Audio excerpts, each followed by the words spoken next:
This will be my reading of Orange County. I'm going to do it from my computer, sitting right here with this phone doing the recording. And I hope you read the first part. That'll bring you up to the date on what is going on here. Please subscribe to my channel. I know it's an inconvenience with the ads that come up. If you would, just let them run. Go get a cup of coffee or something, whatever. And that gives me a little bit of money. It's not a lot. It's not a lot, but it's a little bit. And but at any rate, subscribe, hit the like button, comment if you please. It would help on all the attention that YouTube gives with its AI processing and all this stuff. It's something else to me, but then I'm old, so then that's just how things are. At any rate, like I said, please do read. Go down and check out my videos and find Orange County. I have got 31 eBooks that I wrote. They are of different genre. Don't even know what genre really means, but it's a French word, I think, that means variety or whatever. But at any rate, this is a more or less mystery. And so, at any rate, I'm going to go here. Chapter 2. After breakfast, Doc and Brinson followed Clay from the house into the garage. Brinson said, "Shotgun." Clay opened the garage door and opened the back door of the car. "You two are back here. It gives you more protection." Doc asked, "Do you really think our being protected is what we need?" "There has never been a murder recorded in Palm Grove. The reason the murder was done is most certainly drugs, if it is as I suspect. The perpetrator is attempting to show he has power and establish his reputation as being ruthless to gain control of the drug trafficking. I believe he eliminated his closest competition. What would be better than killing a prominent citizen to truly establish his domination? I believe he has a plan. He has the upper hand. We have no clue of what the methods being used may be." I gotta hang on just a second here with me. I gotta split that because it isn't maybe, it's maybe. And right now, it's not cooperating with me. Okay, there we go. "We are acting in the safest manner we can. Do you mind being chauffeured?" Brinson said, "I could become accustomed to it." I've got a problem with this thing doing what it's doing. At any rate, okay, now I got it. Doc said, "None of them said it, but I think the women are scared." Clay waved his hand in the air. "I have enough guns in the house to supply a small contingent of the army. There is a major difference in being scared and being cautious. I am being cautious. I hope scared never comes into being for Palm Grove. It may possibly be prevented by concealing the truth for a period of time." Brinson said, "We have no reason to be scared, but caution has its merits. I think this will play out over a long period of time. I called Mike Walls to meet us today at the hospital. He will not be involved until something changes. A simple drug war, if that is what this case is not in his jurisdiction. I want his input before it becomes an issue requiring his attention. I will gladly give this case to the FBI." Clay parked the car at the rear of the courthouse. "Doc, come with us and stay close to me." Clay unlocked the back door and locked it from the inside before he escorted Brinson to his chambers. Same scenario as yesterday. Dean and Greg will be with you if you need them. I will be with Doc and Mike this morning. We will be at the house when they bring you there. Doc, Mike may be waiting for us. Clay parked beside Mike. Lock the car and come inside. Mike smiled. Are you schooling me? Mike, I am worried. I have used the word concern too many times since yesterday. He located the key to unlock the door and held it open for the two men to go inside and moved outside to look around the area before he went inside. Mike asked, checking the field, letting someone who may be interested see me, telling him I am watching for him to make the wrong move, attempting to keep the lid on this powder keg. Smart move. Mike, I don't know what is happening here, but I'm trying to keep the citizens of Palm Grove safe. I asked you to come this morning for two reasons: to look at the body and tell me what your instinct is, and show someone the FBI is present. He will not know what you are doing here, but it may slow his process down for a few days. I need those days. We need those days. He pointed to the body. This man was found lying face down with the wire apparatus around his neck. At the scene, Doc diagnosed his death to be from loss of blood. He cannot be identified by fingerprints. Some of the people in Palm Grove have never been to a dentist. I could not see any dental work in his teeth. He had not been in the woods very long. What's your opinion? My first thought was drugs. Someone wanted the body to be found away from where the crime was committed.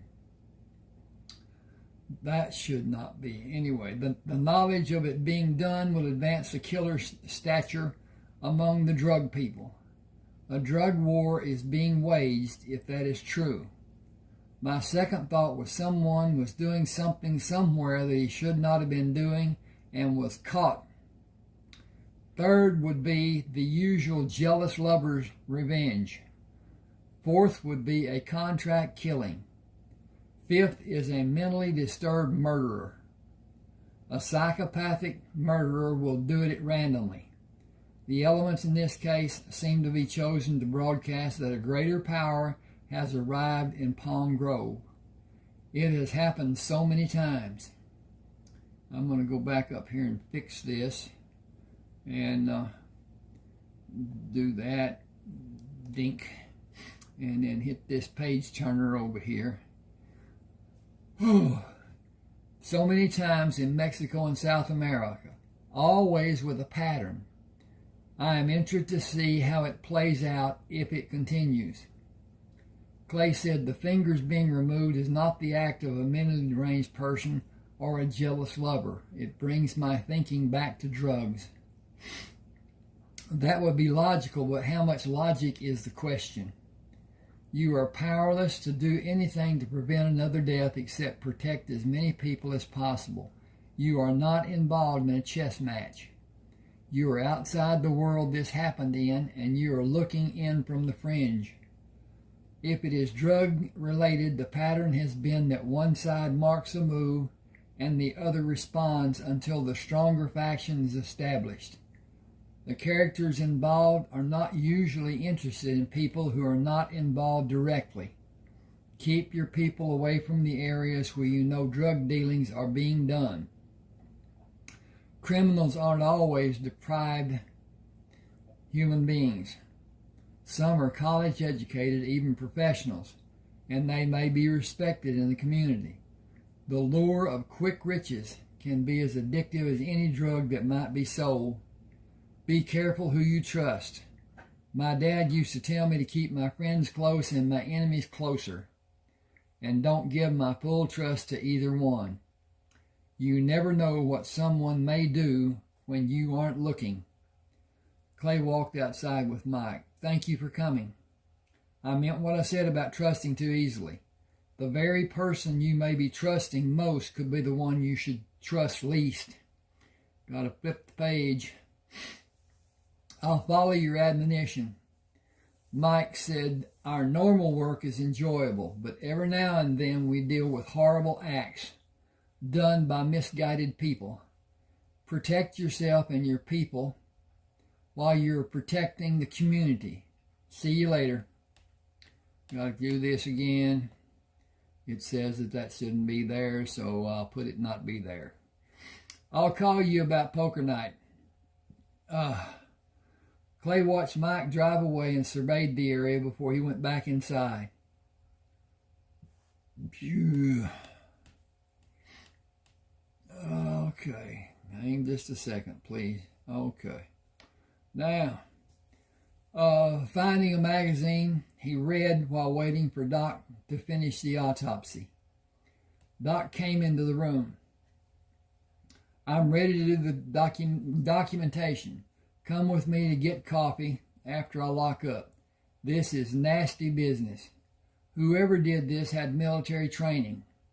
He wasn't just murdered. The very tip ends of his fingers were punctured repeatedly before being cut off. He was bled, and when the coagulation occurred, subsequent bleeding was forced. The process was done over the course of more than 2 hours before his heart stopped. The ends of his fingers were cut off after he died. The man who did this is cruel beyond belief. The man was silenced with a washcloth shoved into his mouth and duct taped over his mouth and around his head. He struggled to breathe. His arms were pulled away from his body and supported to the last joints of his fingers. His arms were pulled away from his body and supported to the last joints of his fingers. That doesn't make sense. I'll fix that maybe. Buckets with bales on them were hung on his wrists while bleeding was induced. He asphyxiated from lack of blood carrying oxygen to his lungs, or his heart stopped beating. His death might have been either one or both simultaneously. He suffered a long time and died slowly. I can surely stand a stiff drink. Coffee will be a poor substitute. Clay said, help me lock the doors and we'll go to the house and have the drink. You can write the report anytime. Doc opened the door of the car to sit in the back seat. I had an odd feeling about being in the back seat with Brinson coming to town. Sitting by myself will make me feel even worse. You can sit up front with me. Your discoveries during the autopsy have eliminated 3 of our 4 suspects I had in mind and changed my thinking about prominent people being a target.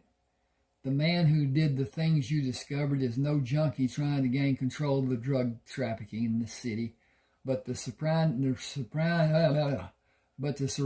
area in this part of the state. He is educated and had military training, probably an officer in the Army or Marines. You believe we are safe because of those facts? Absolutely. The targeted people, if there were more, will be from the other side of town. The man will be listed as a John Doe. It will be impossible to have anyone identify him. If it is as it seems, his own mother will be too intimidated to tell us his name, and with good reason. Clay closed the garage door at the house. You can go in first. Butch and you both need contact comfort. I thank you more than him. I'm sorry you had to experience that atrocity. Doc said viciousness is a better term, or maybe barbarianism. Barbarism. Barbarism? Okay. All right. Clay said, pour the drinks and get out 2 of your favorites from the fridge.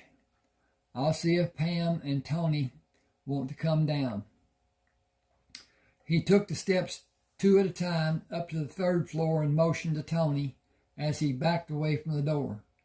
Come downstairs. Doc has had a bad day and needs our company. He needs yours more than anyone else's. I'll get Pam to come down and I'll help both of you with the work after we come back in the house. Doc is really disturbed by what he learned during the autopsy. If you can get him to take the drink he has poured and have another one with me when I come down, might help more than anything else we can do for him. Okay, that shouldn't. I'm going to take care for a minute and see what's going on, and then I want to check on the proceedings up here. Give me just a second. I'll be right back down here.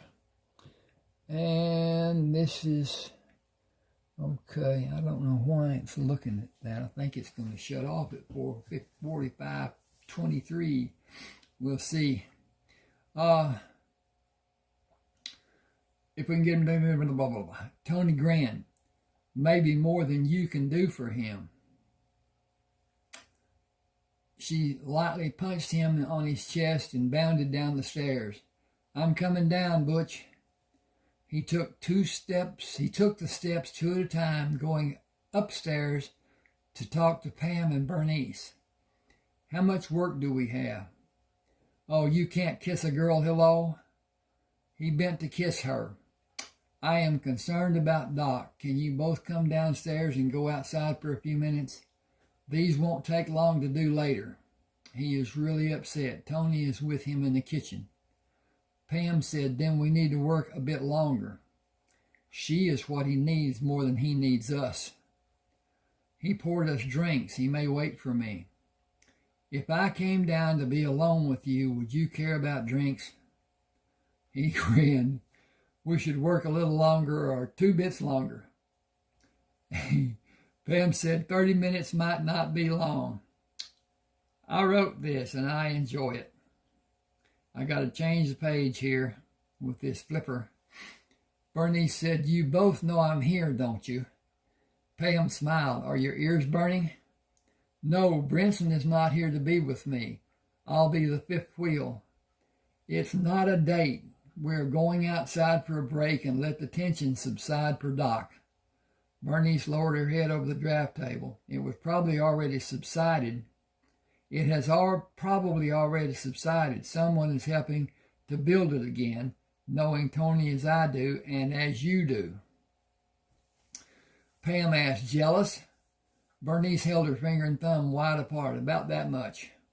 Pam said, me too. Clay said, you both know I am here, don't you? They both laughed.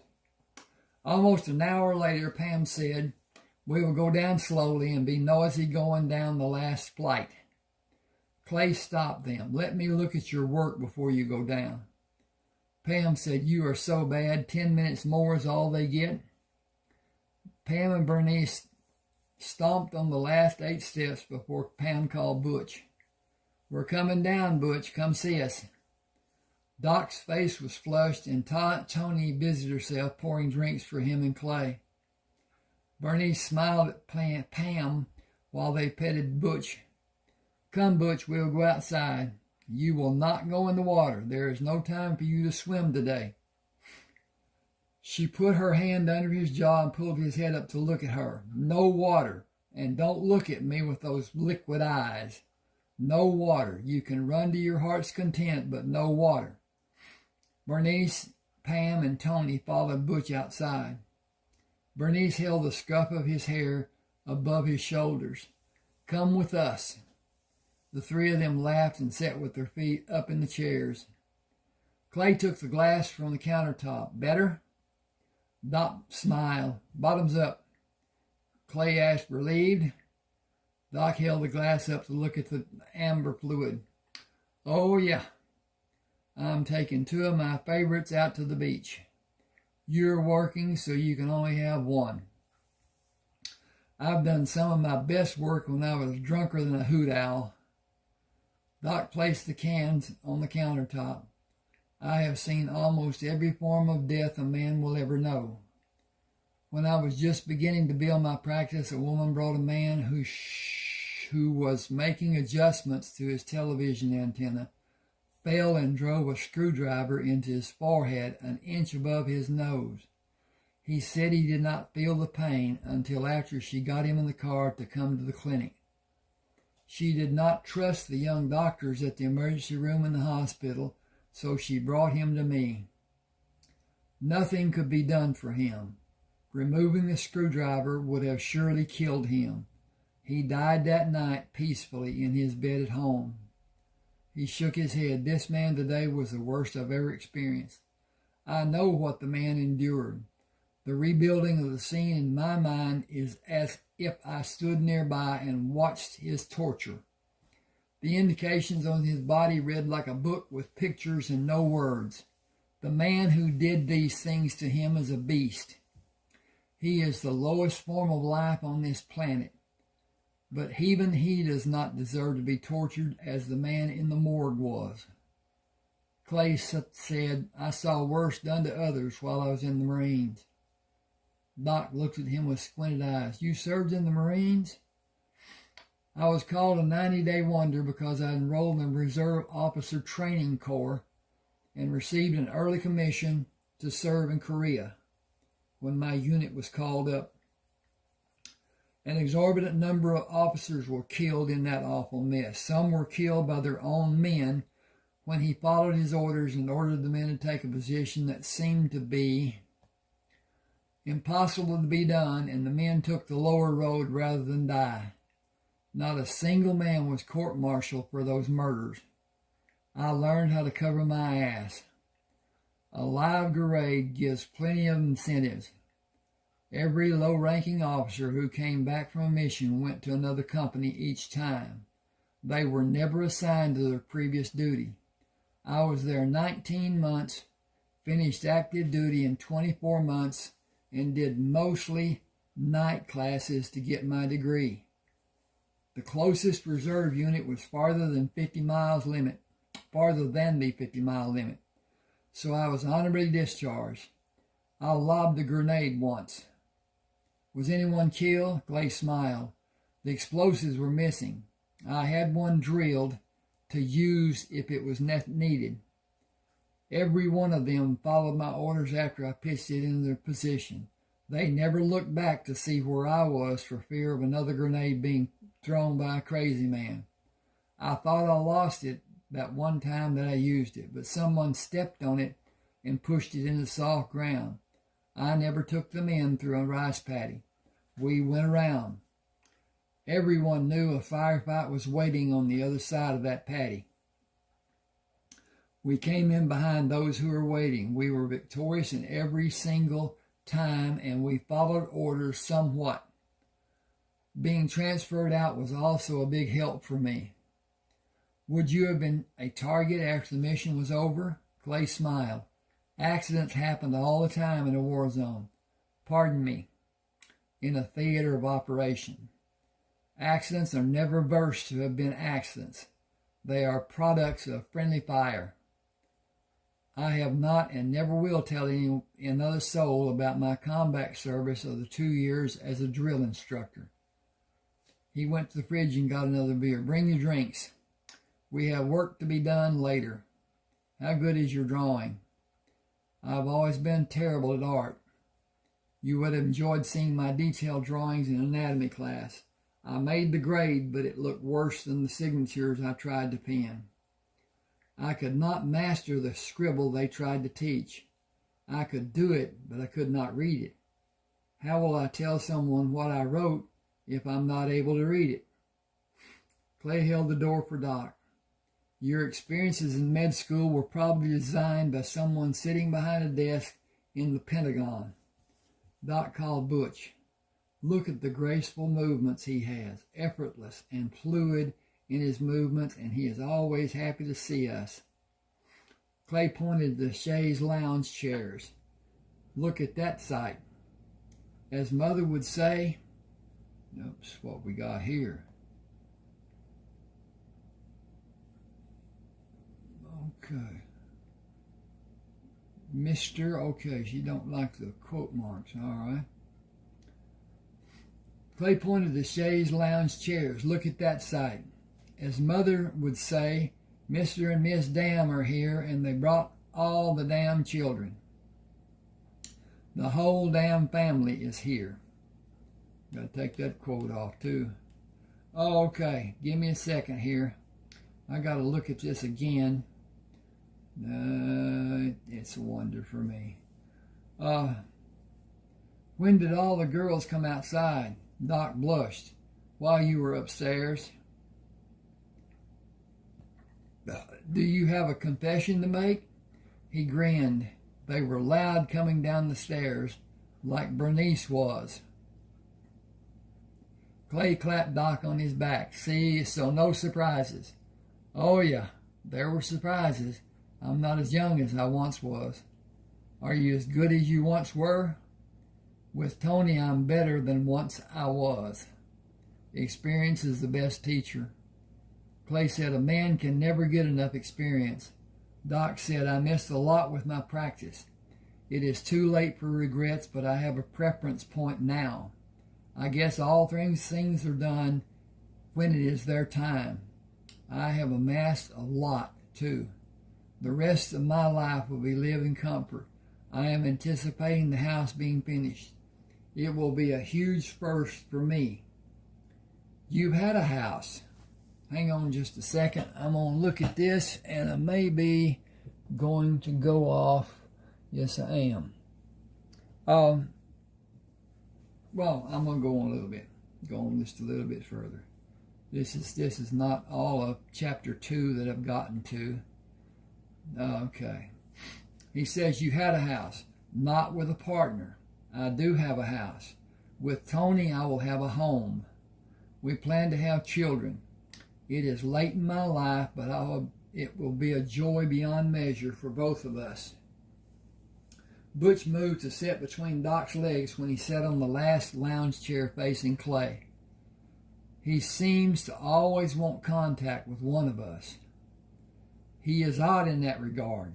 It is his permission, it seems, because there are times when he doesn't want anyone to be near, and other times he demands to be the center of attention. I suppose he could be judged to be moody. I think he will come aloof about some aspects of his life in the next 6 or so months. He is still a puppy. Doc playfully pushed on his head. You are a very large puppy, if that is the case. That's the reason I cannot allow him to become independent and dominant. If it requires a club to assert my dominance, I have no compunction about using one. That's rather drastic. If he ever believes he rules, he must be destroyed. Once he reaches that point, even castration will not lessen his aggressiveness. I will have no option. The club is a measure I don't feel will be needed. It is an option I will be quick to use if it proves to be needed. Putting him down will be traumatic for all of us. Doc said therapy would not help us. I knew the day might come for a decision to be made when I agreed to allow him into my life. I drew out a plan and got tranquilizer pills to put in his food. He shows me at times that he will do as he pleases. He wants other people to be his comfort givers, and he obeys them. He may mature and gain disdain for everyone without training methods being forced on him. He required a rolled up newspaper a few months ago. I fear it will be the case again, and the newspaper will not give the message he requires. I hope he doesn't force that to happen. I am fully prepared and committed if it does. Okay, I'm going to quit here. Please subscribe. Now, I did not say it at first, and I should have. Golly dogs. If you want one of my books, one of my 31 books, I will send it to you free. You can pay me later or tell me that we're going to split the blanket and it's goodbye, Joe. I favor zeal. I think most banks have it. It's just the same as writing a check, only it's electronic. You subscribe, you become a member, blah, blah, blah, blah, blah. You know, they'll tell you what to do with it. But at any rate, zeal is a great way to transfer money from one account to another account, pay your bills and whatever. Send money to people that you know you should never send it to somebody you don't know, because once it's sent, very little can be done. Now, they say nothing, but that's not true. It can be done if there's a problem, if the bank wants to, and that's the problem. They don't want their people to be taking all day long helping somebody with a problem that shouldn't have happened to start with. So they just say, don't do it. And that's the best way. Now, with that being said, if I send you in your email, now this is a text that you can download to your reader or whatever, and use it there. And then later on, if you want more books, they're $6.99. Send me the email telling me that you're doing it, and your email address will show up in my accounting at the bank, and I'll know who sent it, who didn't, whatever. But at any rate, you can do that if you want. Like I said, 31 eBooks. Now, some of them are done in parts. The longest one is my Buzzard Shields book. It's done in 3 parts because that book together is, I believe, it's 972 pages long. So it's done in 3 parts: Buzzard Shields South, Buzzard Shields America, and Buzzard Shields North. It is an interesting read. I love it. But anyway, all my books are fiction. Every one of them's fiction. Some of them are drawn from the experiences I've had. Some of them are just pure imagination and thoughts of how things should have been. I don't want to get into my service in any of my books. But anyway, thank you for being with me. Shoot me an email. That'll be a good thing to do. And just tell me what you like, what you think, and whatever. You can look on my YouTube page, and there are other books that I've done readings on. For I think the furthest I've gone is 4 chapters. Most of them are 2 chapters. But it gives you an idea of what the book is about to some degree. You'll never know what the ending is until you get to it. Thanks for being with me. Thanks for giving me the time. Thanks for giving me the trust. I hope that we'll always be that way. Thank you.